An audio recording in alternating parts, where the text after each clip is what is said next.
Today, I want to introduce you to the three-pillar system that you need to be able to build a distribution system within financial services. And if you stick around till the end, I will show you three key skill sets that you need to grow in if you're going to successfully run a financial services business. So stick around to the end to see what those are. And so today we're going to be showing you this breakdown right here of motivation, modeling, and mastery, and why you need each one of those components if you're going to continue to scale a financial services book of business. And so let's zero in on each one of these for just a minute here today. And I think anytime you're starting off with a financial services company, it's really important that you have your motivation straight. And this isn't just talking about your why. I think we've all heard plenty of content about why a why is so important. I think specifically when we're talking about motivation, we're talking about the incentive system of the individual licensed financial professionals that you're working with.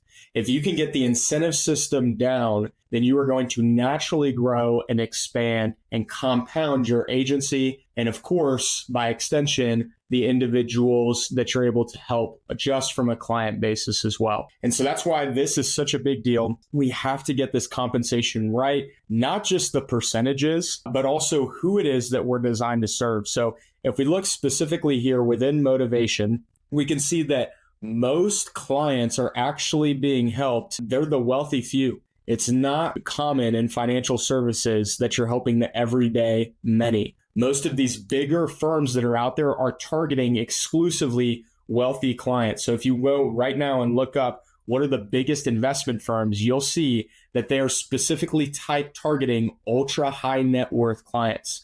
Now that's a really big deal. It's really important that we understand that because that leaves behind so many individuals. It leaves behind so many families and individuals who actually need real financial services.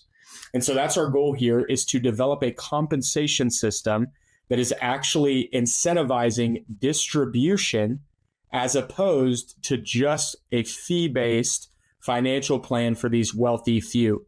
Okay, and I'll break down in a little bit how we actually have that structured. But if you're shopping around and you want to find what is the agency, what is the brokerage, the IMO, the BGA that I want to partner with that's actually going to grow and expand my agency, that's actually going to produce something for me that I could see myself investing in, that morally you want to feel aligned with.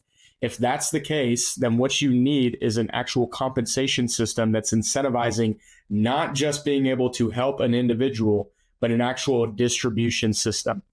Okay. And I think the biggest reason that this is important is because today, with where we're at in America right now, our education system does not teach us about financial services at all, or really anything finance related for that matter. I think I remember taking 10 plus history classes, and I don't think I had one individual class on how to manage my money, right? I think that's such a big deal when you're handling personal finances, is it's all about education. And we have a big opportunity within financial services to give this education to the people who really need it.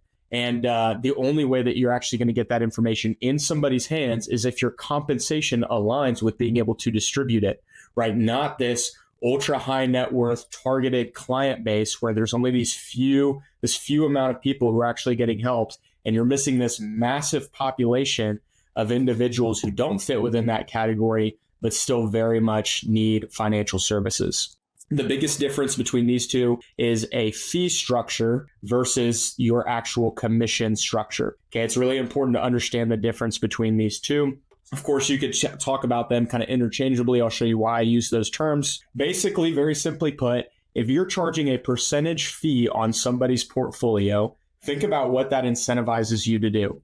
A small percentage fee means that you are investing your time into an individual, and the larger their portfolio is, the bigger your actual paycheck will be. And so a very simple game that you have to play, right? If I want to make more money, then I will obviously target higher net worth individuals, right? If it takes me maybe 30, 45 minutes to manage somebody with a $500,000 portfolio, and it takes me 30, 45 minutes to manage somebody who has $1 million portfolio, okay, well, that incentivizes me to leave behind the individual with a $500,000 portfolio. And now I'm going to target the person who is actually holding the $1 million portfolio. right? Why would I invest my time here when financially I should be investing all my time here? It's a simple equation. That's why if you go and look on these investment firms' websites, you'll see these brackets of income as to how much you're making or how much you have in a brokerage account. And they will tell you which advisor you can work with. Basically, the better they are, the more exclusive they get. That's exactly the system that you have, right? So the people who aren't making as much money are obviously partnered with lesser advisors that don't have as much experience. They aren't trained as well. But in reality, they mostly do the same exact work when it's all said and done. And so that is the fee-based financial advisor model, right? If I only have 40 hours in my week, well, I would rather spend those 40 hours with 40 high net worth clients who are going to pay me a large percentage fee, right? And that's how their whole entire compensation system is structured versus the opposite, right? So obviously, what is the result if you go that route? You end up with a few people who are getting this very high degree of service while everybody else is left in the dust. And it's no wonder that all of these wealthy people continue to make money on top of their money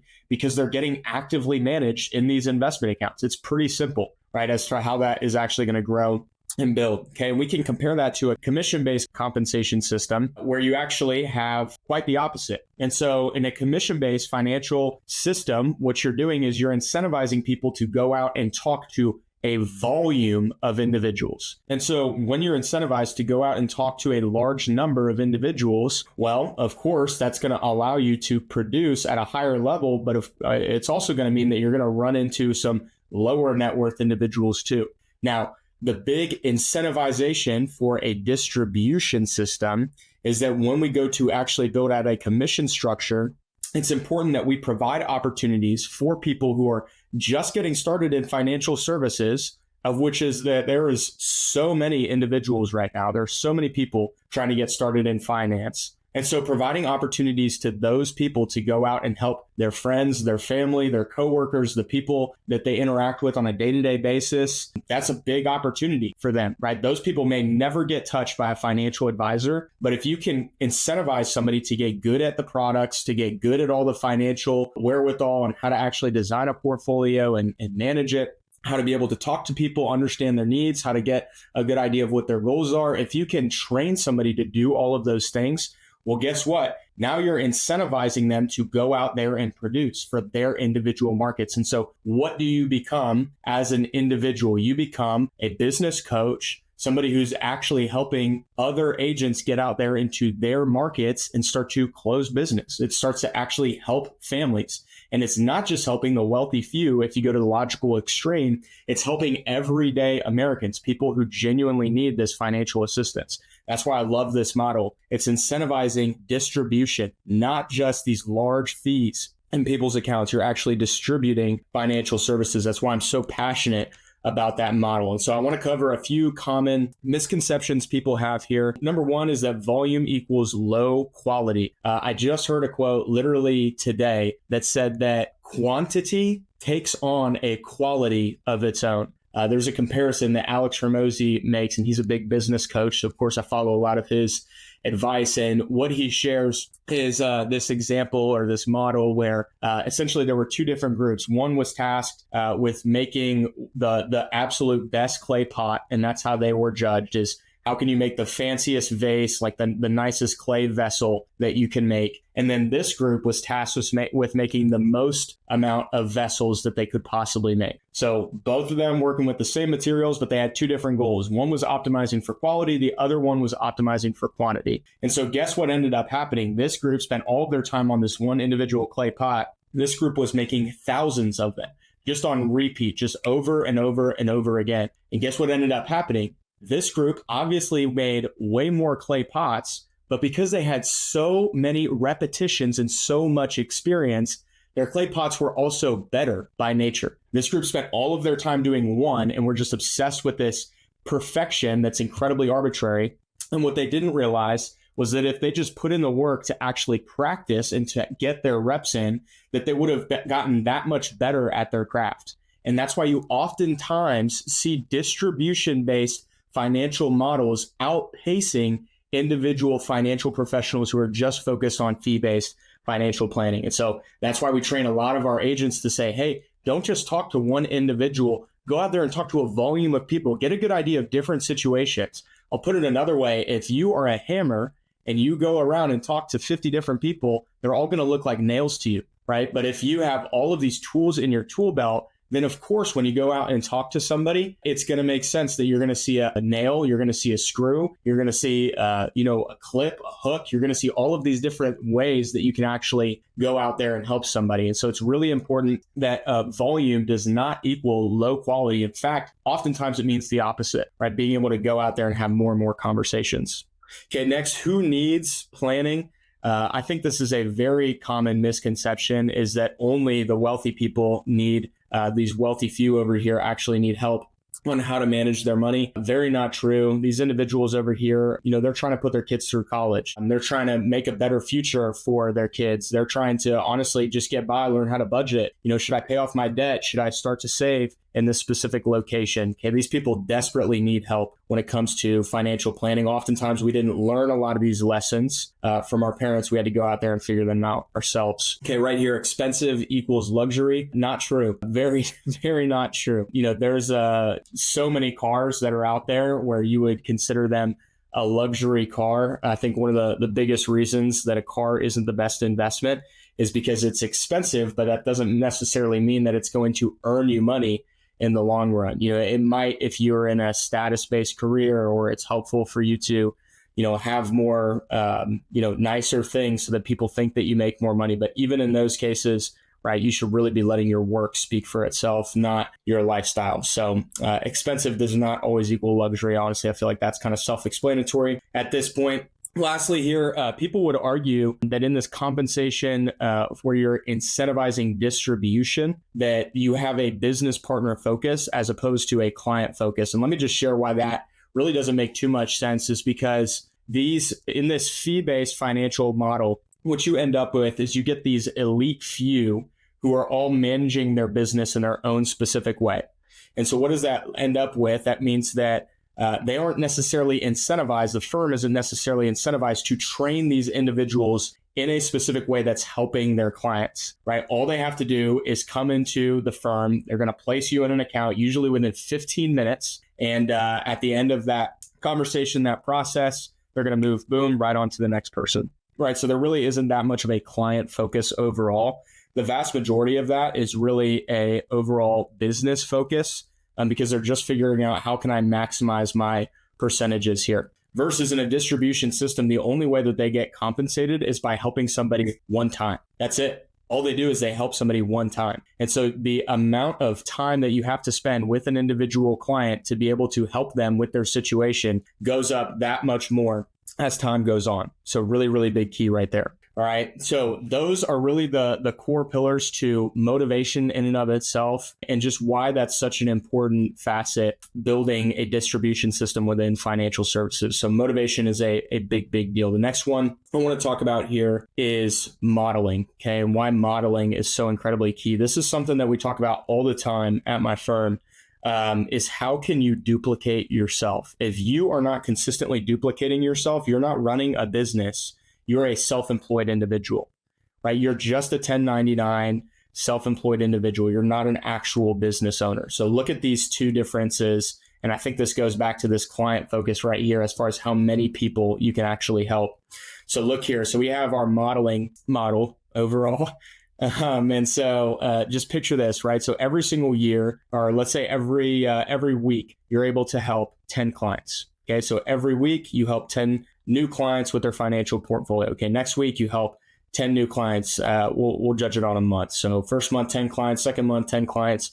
The next month, 10 clients, 10 clients after that. And guess what? After that, it's just you have another 10 clients, right? Versus if you take the inverse approach and you actually focus instead of you and just you becoming this overall expert where everybody has to come to you with all of the questions that they have, because you have this mental idea, honestly, kind of comes from a prideful root. I'm not making a character indictment at anybody, but I'm saying it's a little bit of an elitist mentality where you're saying, I know these things and nobody else can know them, right? I can't teach them to anybody because it's just too advanced. My brain's too big, compared to everybody else's. That's kind of the mentality. Versus if you take the approach that, hey, this is finance. Everybody in the world has money. So I should be able to teach these principles to anybody in the world. And if you can do that, and you're actually building out a team within financial services, well, then this is likely what your production will look like, right? First and foremost, you're going to bring 5 people onto your team, right? You're able to train in bigger groups very efficiently because people can bounce ideas off of each other as long as they're in a good community, and they're going to grow, they're going to compete, and they're going to be able to see success, right? Maybe you plus those 5 people, you weren't even able to help all 10 clients that first month because you're so focused on training and helping those individuals. Maybe you help 5 clients spread out across 5 people. Perfectly fine. But let's look at this next month, right? We had those 5 people from before that we trained, and we added an additional 10 people. Why? Because we are not the only ones who can build a team ourselves. We're not the only ones who should get compensated on that.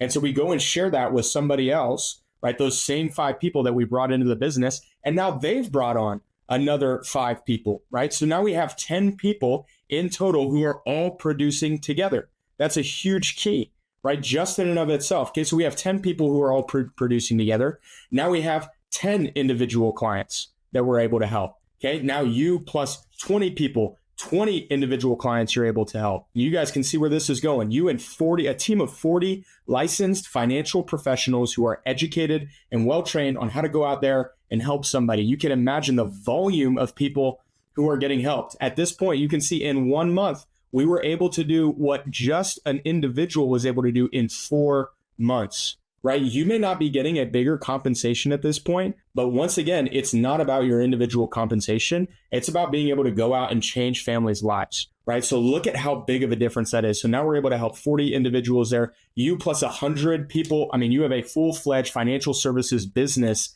at this point, helping 100 families be able to save, invest for their future, be able to build a better life for themselves. And at that point, you've 2x'd this entire portfolio. And honestly, at this point, you're probably making significantly more money as well. By the way, think about the lifestyle difference. Would you rather go out there and train 100 people who are hungry, they're motivated to go out there and help somebody? Or would you rather just work with 10 individual clients every single month, right? I don't know about you, but I love leadership. That's what I want to focus my attention on. I love building and investing into people at very high levels. So that's what that modeling is designed to do. Okay, let's look at these next 3 pillars here. Honestly, this is a major key to your business. If you want to get good at modeling, you have to prioritize these 3 things, in my opinion, in these 3 orders. So number 1 is simplify.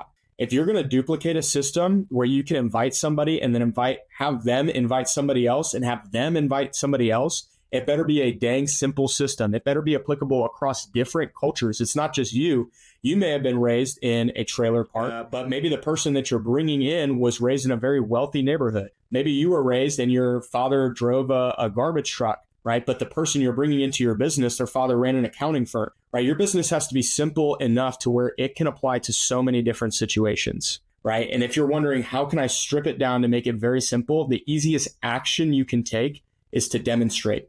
So what does that mean? You can demonstrate things by having other people shadow your current meetings. Also, you should be recording meetings just for quality assurance overall. But demonstration is the way to go. Okay, this leads right into number 3, where you actually have to lead somebody. If you're wondering what a simple definition of how a leader behaves, so John C. Maxwell has a great definition of leadership, which is that leadership is very simply influence.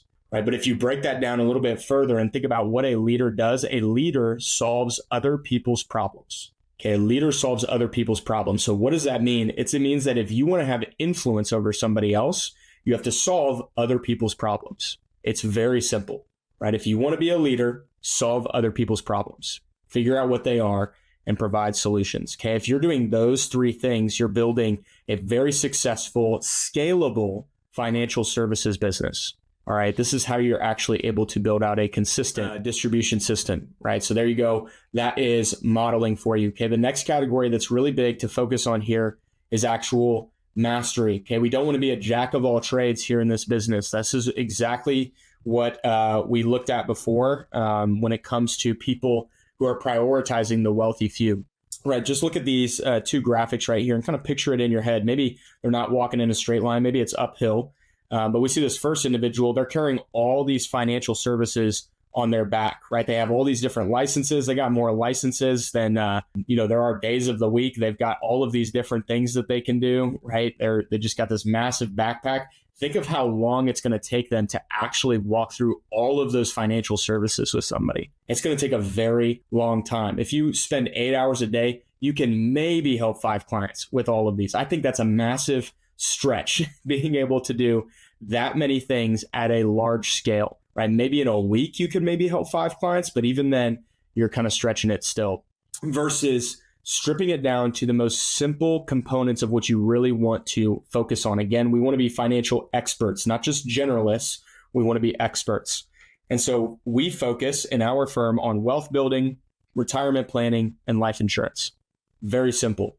Wealth building, retirement planning, and life insurance. It's not all these crazy things. We focus on some very, very simple things. And because of that, we only carry a very small backpack with us. And that makes going back to that simplified concept, because we're not doing all of these different crazy things, we're keeping it super, super simple. In the same exact 8 hours, we may be able to help 100 clients in the time that other firms can only help 5, right? Because we focus on mastery. We want to be excellent at all of the little tiny details. We want to be very, very good, very skilled in everything that we do, right? And so if you want to pursue excellence, if you want to be very good at the things that you're doing, then you should probably do less things. Look at all of these things that you can do just within finance. This is honestly just scratching the surface of everything that's out there. Retail banking, commercial banking, credit services, mortgage lending, property and casualty insurance, health insurance, debt management, estate planning, tax services, investment management, retirement plans, employer-sponsored, payroll services, payment processing, real estate, finance, cryptocurrency and digital assets, and the list goes on and on and on. And if you spend all of your time trying to learn every single one of these, you're really never going to get to go anywhere in financial services, right? People want to talk to experts. People want to talk to people who know what it is they're doing, right? The number one key to success is mastery. There's a graphic that was the background on my screen for a while. It was a picture of a rock, and the rock had a water droplet on top of it. And I put that there on purpose because I wanted people to see the fact, I wanted to be reminded myself of the fact that if you just dump a bucket of water on a rock, guess what happens? Nothing. Nothing happens if you dump a bucket of water on a rock. But what happens if you consistently drip just a little bit of water in the same exact spot? Well, over centuries, it's going to poke a hole through that rock. It'll start out as a little dent, and that'll get deeper and deeper and deeper until eventually you have this crater in the rock. Why? Because a little bit of focused energy matters so much more than just having this massive volume that you're pouring in on somebody. It also affects the clients that you're serving that much more because they're actually able to see real financial results in their lives, right? And so that's why mastery is so important in financial services. And I did tell you that there is a little bonus as well. So I want to go ahead and share with you what exactly that is, because these 3 skill sets that you can focus on within these 3 pillars are what is actually going to grow and expand your financial services business. So let's dive in. And if you stick around till the end, I will show you 3 key skill sets that you need to grow in if you're going to successfully run a financial services business. So stick around to the end to see what those are. All right. And those 3 key pillars of leading a successful financial services business are these skill sets right here. So it comes down to leading, recruiting, and producing. If you want to get good at your craft, if you really want to be excellent in everything that you do, you have to be a great leader, a great recruiter, and a great producer. And I'm going to share a couple of qualities on each of those that are very important. If you want to become a good leader within financial services, it's not just about showing people how to help clients. Being a good leader means that you're solving all of the problems in between. You're helping people figure out how to manage their time, how to be able to budget in a compensation-based model, how to be able to schedule meetings effectively, how to be able to work against different objections they're going to be facing, how to be able to provide financial education in a world that doesn't incentivize people being financially educated. How can you actually build out a team that's going to help with each one of those areas? And that is leadership as a whole. It's being a good leader in life in general, and of course, applying those same exact principles within financial services. The next category here is producing. Producing is so important because if you're not a good producer, everything else falls apart. You can be the best leader in the world, you can recruit like crazy, but your financial services business will suffer if you're not going out there and producing. You have to work with your own personal pen. You have to be helping families build their financial future. teaching it is not enough nowadays. People want to work with somebody who's in the field doing the work alongside of them. That's why you still have to be an expert. You can't, the days of being an ivory tower professor where, hey, I'm teaching business management, but I've never run a business myself. I'm teaching you how to do payroll, but I've never had somebody on my payroll. Helping somebody in a way that is not real or not relatable is just completely done with nowadays. You have to be out there in the field producing alongside of them. Ultimately, the best way to do that is them actually shadowing you as well, right? And then recruiting is the last pillar here. Why is recruiting so important? Recruiting is so important because the individual producers, leaders, and recruiters that you're working with will make or break your whole entire business. The reality is that if you're debating on whether you should be working with an A player or an A plus player, an A plus player will require 150% of the time that an A player will require of you. So you're going to have to invest more into that individual. But this A player over here will take that same amount of time and they'll do 50% of the output with it. And so if you look at the relative performance of each individual, I would rather invest 150% of my time and get 100% of it back, 100% of the time I invested. So it's as if my business is growing 150% for every hour that I spend investing into this person. Where on the other hand, this individual is essentially wasting 50% of my time with every hour that I spend. Think about it like this. If I invest an hour with an A plus player and my business grows as if I were working for an hour and a half,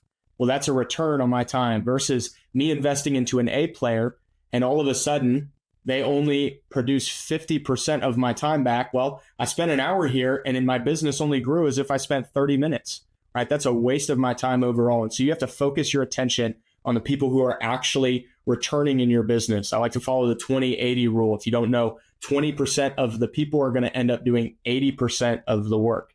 And that's the huge volume in your business. You want to make sure that you're spending 80% of your time on that 20% of individuals because they're who are going to continue to grow and scale your business overall. So those are the 3 skill sets that you're going to want to continue to focus on in business. And this has been essentially how you're able to continue to grow and scale a financial services business for yourself, okay, using the 3 pillars of motivation, modeling, and mastery. Honestly, it's very difficult to fail if you're prioritizing these 3 things right here. What you're going to end up with is you're going to have teammates who see a ton of value in working with you. You're going to see teammates who are very motivated to go out there and not only produce, but build a team for themselves because they know that it's simple and it's duplicatable. And you're going to get people who are excellent at their craft. Why? Because you've demonstrated mastery and you've stripped it down to the bare bones of what it actually takes to help somebody succeed within their financial picture. So that is motivation, modeling, mastery, the 3 pillars that you need to be able to succeed within financial services. Again, this is not just helping the wealthy few. This is how to serve the everyday many. So go out there and build a better future. We'll see you guys at the top.